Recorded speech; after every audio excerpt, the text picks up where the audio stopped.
What a summer it's been, our best for 6 years, and it was all the more remarkable because it came in after a cold, late spring.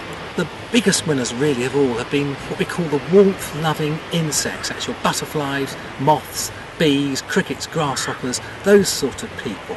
They abounded once the heat kicked in July. Many of our late winter and early spring plants had incredibly long flowering seasons, snowdrops, daffodils, primrose and bluebells, simply because of the cold, slow spring. Inevitably, the year had its wildlife losers, really because the cold late spring was a very difficult time for a lot of wildlife. Barn owls in particular suffered badly then, but it was difficult for breeding frogs and toads, and indeed for many mammals just out of hibernation, although the mammals actually picked up well during the summer. Our deer went into their autumn rut in incredibly good condition.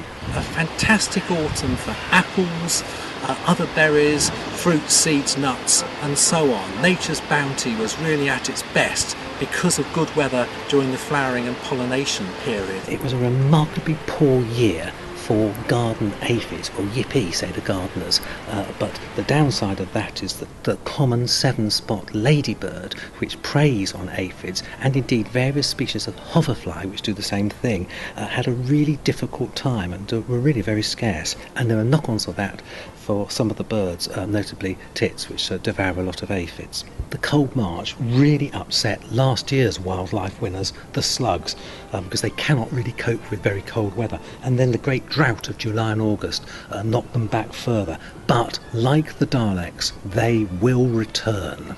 As for our Wildlife Winner of the Year award, well, we got to give it to the butterflies. Most did spectacularly well, particularly after having a dismal time in 2012. So 2013 goes down as the year of the butterfly.